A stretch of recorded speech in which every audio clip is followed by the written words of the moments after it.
Welcome to today's podcast. My name is Perla Gurr and I will be your host. Today's podcast guest is Bob Theriault.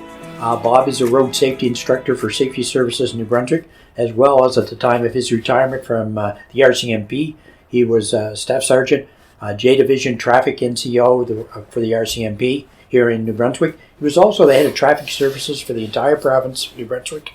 Bob is here today to talk to us about driving in general as we wind down winter, of course. Another ice storm predicted for the end of the week. So we'll talk a little bit about winter driving, and maybe also we'll get Bob to reflect a little bit on what we should be thinking of as we transition into spring and look forward to summer. So Bob, you've had a long and distinguished career with the RCMP. Do you want to give folks a sense of you joined, when you joined, and where you served since then? Morning, Percy. Yes, I joined the RCMP at the ripe old age of 19. Went to the police academy and I served in various locations around New Brunswick. Not as many as a lot of people would consider, but I did 2 tours of duty on the Miramichi, Sussex, Campbellton, and then finally I ended my career working out of headquarters in Fredericton as the senior crash investigator and then the division traffic safety coordinator. You mentioned the head of the highway patrol or traffic in your introduction. I was more or less director of traffic safety operations for the RCMP in New Brunswick. In that capacity, I also worked with various groups, including Safety Services New Brunswick, DTI, organizations like that. What kind of things would you have promoted during that time? Well, we were looking at analyzing motor vehicle crashes, trying to determine the major causes of injuries and deaths. And back in the 80s, leading into the 90s, and it has changed a little bit, but it's still there. The lack of seatbelt use, drinking and driving were major concerns back in the day, and they still are to a certain extent today. So trying to focus and educate the public that wearing seatbelts is critical in injury prevention, and then reducing the frequency of drinking and driving is also critical to injury and death prevention. So, now, since leaving the RCMP, you've been involved in teaching a variety of courses, I know, for Safety Services. What kind of services do you provide on their behalf? Well, I give defensive driving seminars, both refresher and a full day session. I've also been involved in driver evaluations where we would give a refresher classroom session on defensive driving, and then we would go out and in 90% of the time a one-on-one scenario. We go out on the road for about an hour where we practice basic driving techniques. The idea is not to remove the license from somebody, but to maybe sharpen their skills. Regardless of who the person is, we all make mistakes when driving. We sometimes neglect some of the rules and regulations. So the idea is just to put it in the classroom format and then take it out on the road and have them practice it. And something as simple as backing sometimes can be very challenging for some people. And if the circumstances is right, I'll even get a candidate to maybe do a parallel parking maneuver. Another one of these scenarios or courses that I've worked on the last few years has been trailer towing, for teaching that to companies. And I do a classroom presentation of about 2 hours, and then we do parking lot scenario, backing a trailer straight left and right, and then we do a little bit of an on-road session. But one of the most exciting and courses that I've ever given was dealing with seniors. And seniors, and I'm talking 50 years up to the oldest I've had is 97, taking a defensive driving course. Very satisfying course for everyone. It's a fun course, and with seniors, it's a case where it's a social environment for them, and the majority are there to learn. And my philosophy has been on any course that I give, if you learn one little piece of information while you're with me, I've succeeded. And usually, I would say 99% of the time, I walk out satisfied with the course. So, and I gauge a course in the feedback. If I get a lot of questions from people, they're interested, and it works for me. Now, to go back to your driver evaluations, what kind of things would you see when you're doing driver evaluations? What are the kinds of little things that maybe, including myself, that maybe over time we forget or we don't do what we should be doing? Well, a lot of people will just walk out of the house, get in their vehicles, and drive off. I tell people it's important to do a pre-trip inspection of your vehicle. And I'm not talking about an in-depth up with the hood and check everything.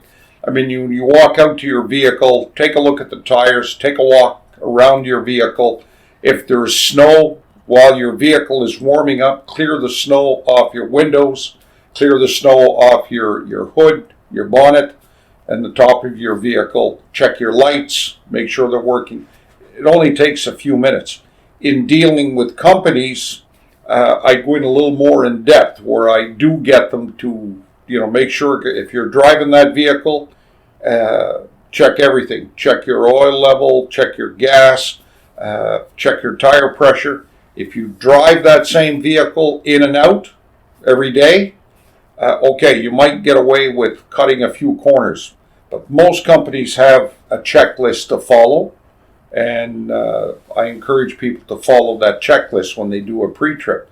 But when we go out on the road, we look at lane positioning, we look at use of signals, steering techniques, mirror, how often do they check their mirrors, positioning behind traffic, like the following distance, how they do traffic circles, how they handle one-way streets. And a lot of people have an issue with one-way streets. They have a lot of issues with traffic circles too, but they're here, and they're going to increase in frequency. So again, I've only had one or two bad experiences in 10 years or so that I have done evaluations, but otherwise people know how to drive. My objective is just to get them to sharpen up a little bit of their skills.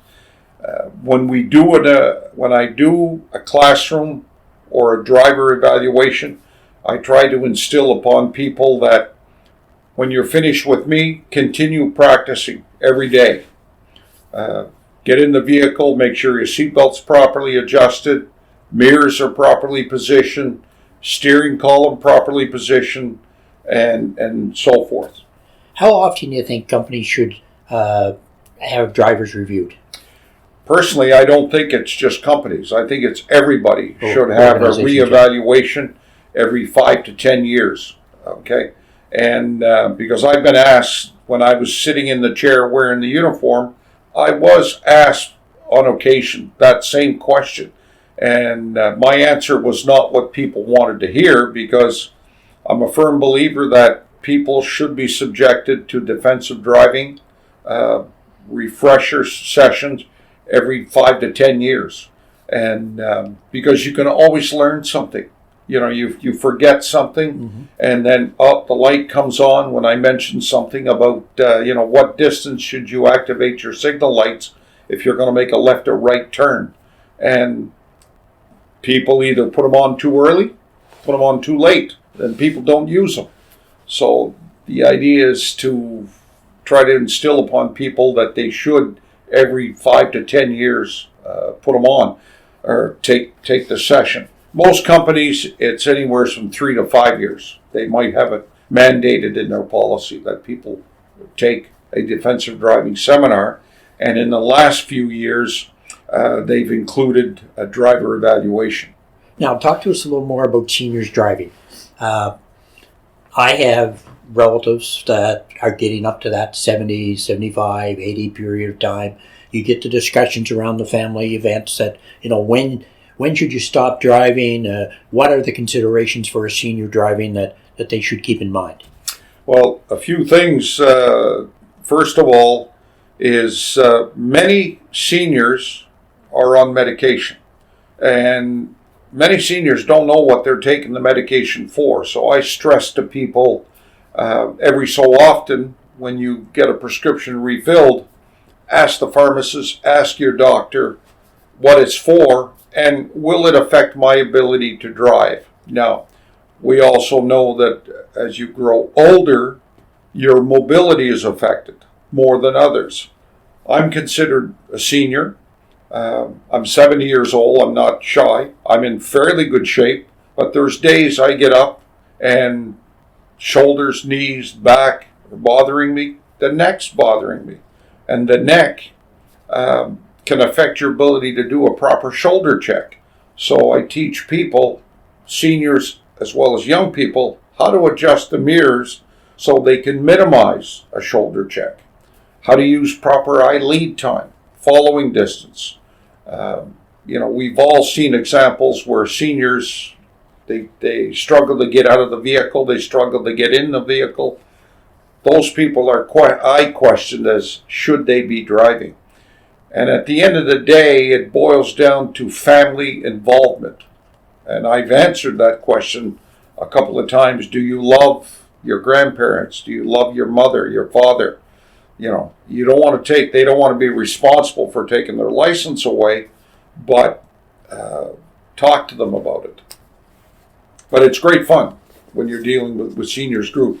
I've had as many as 50 people in a class, lots of participation, and sometimes I've seen people, they don't drive. They're there because their spouses are there. And they come in, they open freely, they're not shy, and because a lot of people are scared to participate. But when you get up in around 60, 70, 80 and up, the oldest I've seen was 97. This was, I'd say, 10 years ago. And walking around in participation, she was in better shape than I was. So a few years ago, I had the chance to take a course from you. And I guess I would have to say at this point, anyone that gets a chance to take a course from you, Bob, should do it. Highly recommended. I'll tell you, I certainly enjoyed my course. Now, one of the big things I still remember from your course was the 3 E's of road safety. And you talked basically about engineering, about education, and enforcement. And I still remember that, and I remember the examples you gave. And for our listeners, why don't you walk them through what you mean by the 3 E's of traffic safety? The engineering part is, take a look at the roads out there. The government is doing the best they can in maintaining roads. The vehicles that we have today, I'm not going to say they're bulletproof, but they're designed to protect the vehicle occupants. Back in the day when I was a young fella, in the 50s and 60s, they built vehicles like tanks. The vehicles survived, but the vehicle occupants didn't. So they invented seatbelts, they invented airbags. All those safety features came into effect in the 50s and early 60s. But people back then were saying, why do you need these safety features in your vehicles? Is there something wrong with your vehicles? Nobody was looking at the vehicle occupant, you and I, the husband and wife, the children. So seatbelts came along, and it took almost 20 years before the use of seatbelts became mandatory. I think 1978 was the first time it was made law, and it was in Quebec or Ontario. New Brunswick seatbelt legislation came in the early 1980s, 81, 82. Then you come down to education, trying to educate the public on the use of seatbelts, educate the public on not to drink and drive, follow the rules of the road, which is key. And then we also the province brought in driver education for young people. Again, young people, new drivers, and the seniors are overrepresented in motor vehicle collisions. So you got to do an education process to attract them. And the third one is the educational process. You try to reinforce that with enforcement. Okay, something people don't like. They don't like being stopped. They don't like paying a speeding ticket or a stop sign violation. They don't like to pay the money, and I agree with them. I was on traffic for many years, and I wrote countless motor vehicle infractions. But at the same time, I gave a lot of pats on the back. Watch your speed, or don't. There's a stop sign, and stop means you stop. You don't roll through it. So I gave lots of warnings as well, as most police officers do. Okay. Now I look today when I look around at drivers. I drive from here to Moncton. Don't see any RCMP cars on the road. I've driven across the province. I don't see any RCMP cars on the road. Everyone's cut back. Everyone has fewer staff. Staffing's a big issue. Are we doing enough enforcement? Are we maybe sending the message to people that, look, there's not as many out there, so you may get away with driving a little faster, or maybe not paying attention? Law enforcement 50 years ago started to take a look at methods of reducing motor vehicle collisions. We started to look at how and where, and in particular where, collisions are occurring. Now, there's still police officers on the highways. They still do traffic enforcement. They still stop vehicles. But they take a look at where the motor vehicle collisions are occurring, and then they try to focus on those areas. Okay. Now, when I was in the chair, yes, we did enforcement campaigns along major arterial highways. We worked with partners, policing partners, to do these enforcements. But we still have people going here to Grand Falls or here to Moncton at high rates of speeds. And when I say high rates of speed, 140 kilometers an hour in that area, maybe a little higher. I don't know what the stats are because I've been out of the picture for quite a few years. But you can try it, but eventually your time's going to run out and you can get stopped. I mean, I think the regulations in New Brunswick right now that if you do 160, you're going to pay the price. Could be license suspension. I don't know what the latest penalties are, and a hefty fine. But it's problem analysis. Where are the collisions occurring? Where are the injuries? Where are the fatalities occurring? And then they try to focus on that. Focus on that area. Focus on the causation. This is where education comes in again. Okay. And you've got the radio, you've got the papers, you've got TV, you've got Mothers Against Drinking and Driving involved. I think you still have Teens Against Drinking and Driving is also involved. DTI gets involved, public safety. Law enforcement on occasion also will do public service announcements and things like that. What I'd like to do next is a word association. Throw out a number of different terms relative to driving, winter driving, summer driving, and so on, and get your reaction. Winter driving, of course, is always a big issue. As we wind down winter, we had an ice storm last weekend, talking about another storm this weekend coming up as well. Any general advice relative to winter driving that you'd like to offer folks? Snow means slow. Slow down.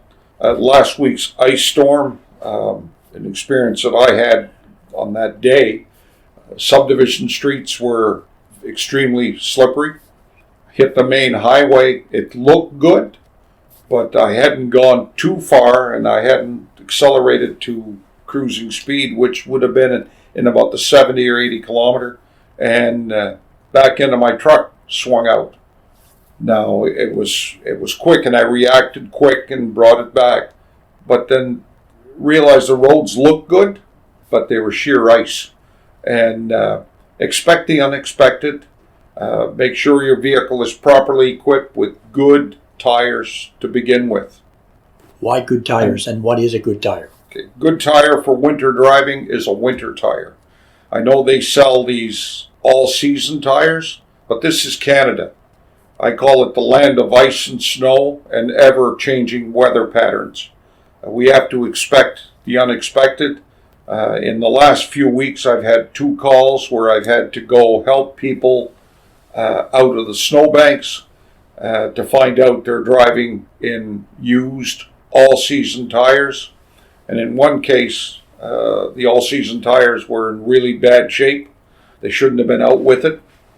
But I've trained people over the years, young and old. Consider your driving habits. If you do a lot of driving, get yourself a good pair of winter tires.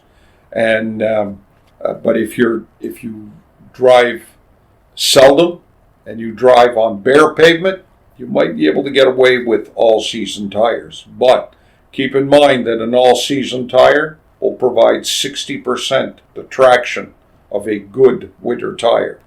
And I know people, they'll drive 3 or 4 years on all-season tires, and they might get through one winter.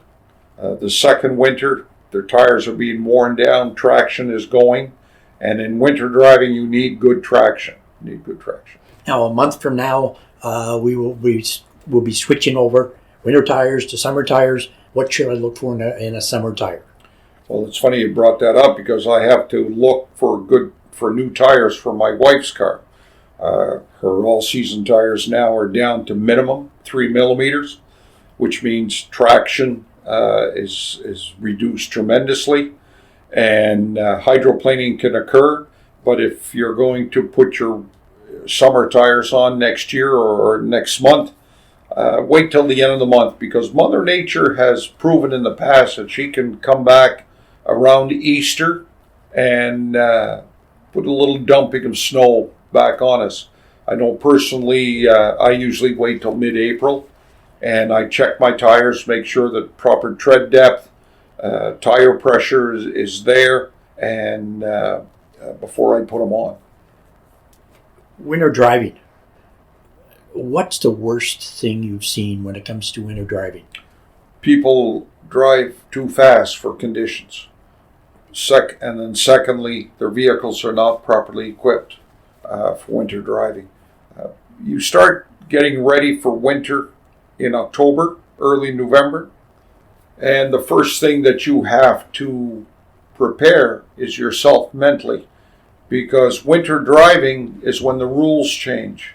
The rules being in following distance, speed control, as well as did I say following distance already? Yep. Yes, because you pretty well should look at doubling your following distance in adverse conditions. The road conditions change: rain, snow, sleet, slush, and then your vehicle itself should be ready. Proper windshield wipers, proper tires, fluid levels should all be checked in preparation. Spring is coming, do the same thing again. Switch wiper blades maybe. Put summer wiper blades on. Make sure your fluid levels. Change tires over. Make sure everything's up to par. Are the tires sufficient for another summer? Things of that nature. Now, when I often drive on the highways here in our province, and especially during winter weather, I see a lot of trucks and SUVs in the ditch. What are the issues around those two types of vehicles as far as height and so on that maybe creates a situation where a lot of them do end up in the ditch? Well, back in the day, one of the most common vehicles you would see in the ditch, and you just alluded to it, was SUVs. People switch into four-wheel drive thinking they have good control, and it gives them a sense of security. Well, it's a false sense of security, because if you do lose control, it's not two wheels that you now lost traction of, it's four wheels you've lost traction. Again, snow means slow down. I run a four-wheel drive truck. I mean, it's not four-wheel all the time, but I use it.